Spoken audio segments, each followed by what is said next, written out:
The independent Section 89 panel has concluded its report on President Cyril Ramaphosa's involvement in the Phala Phala farm theft, and since then the country has been sent into a tailspin.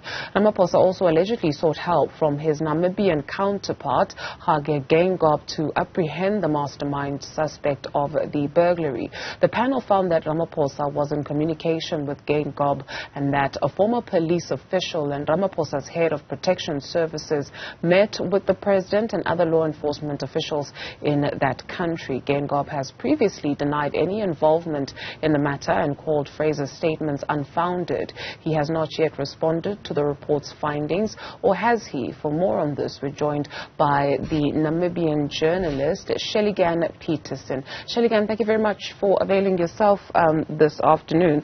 So page 58 of that Section 89 panel report indicates that President Ramaphosa requested the President of Namibia to assist with the apprehension of Mr. Emmanuel David, the mastermind behind the farm housebreaking and theft. And that is contained within one of the conclusions reached by the panel on page 58.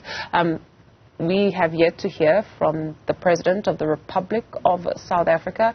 Any word from your President?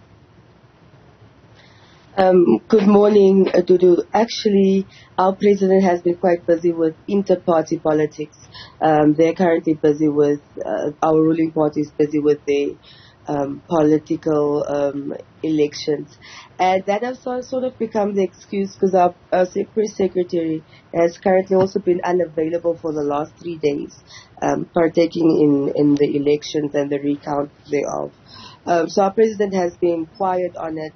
He has had one engagement where the media was not allowed to ask questions. He directed what was going to happen, essentially. But there's been no word from our presidency whatsoever since the report became public. We've sent questions. Those have gone unanswered until today. We sent it on Wednesday, and we are yet to hear back from the presidency or the president at all. I do wonder about the reaction in the country. I mean, you guys were well ahead rather on the story in Namibia, right? And even seeking answers and accountability. The everyday Namibian, is this something that is of concern to them? Not anymore. We've seen the interaction mostly from our South African counterparts, the South African people.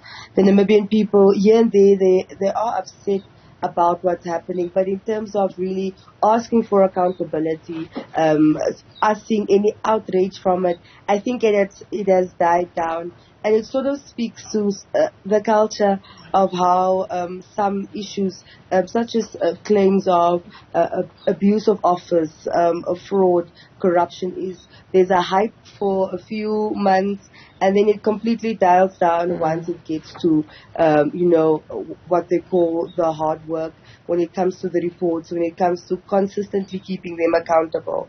I mean, this report speaks to our presidency never denying, ever helping President Ramaphosa.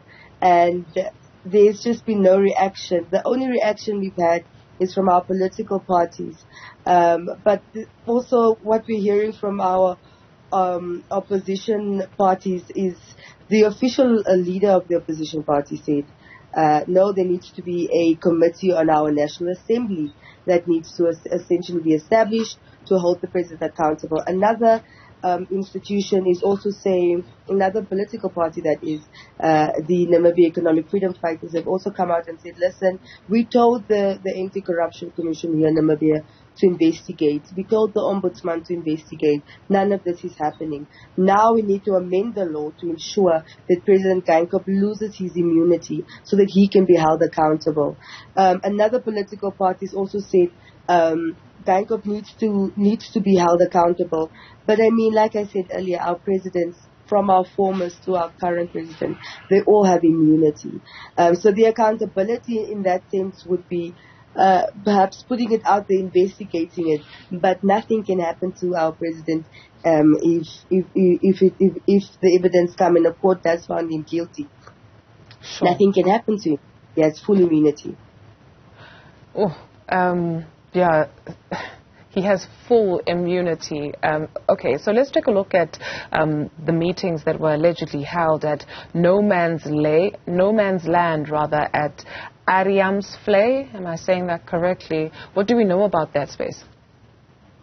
So, from what the panel confirmed and what we've known since July was that senior officials from South Africa's authority, and we now know it's the head of the presidential unit, or the former head, General Wally Roda, as well as some members from our authority, senior members. So those names have also not been released yet. Our police have been quite quiet with the names of who met Roda, as well as, I think, they reported another person from Roda's team also met at no man's land. So all we know is that they met there, and essentially that was where the helicopter picked them up and then brought them to State House. Do you guys know anything more about the Manuela character? The last time we checked, you had reported that he's part Namibian, part South African, and he's actually got a homestead there. Yes. He has full South African citizenship. So from our side, from the authority side, is that they said that Emmanuel David is not Namibian. He was born here, yes, but he's a full South African resident and citizen. So he has a homestead here because he was born here, and traditionally his family still stays here, so he would still have a homestead. But from what we know from Manuela, we haven't heard or seen of him. What we last heard was that his life was in danger, according to one of the other suspects who said it in court a few months earlier. And since then, we haven't seen or heard from him in Namibia. Our sources on the ground said he was here earlier, just after everything broke out. He was allegedly at one of our restaurants, spotted here, and we haven't seen him ever since then. The speculation is that he's in South Africa.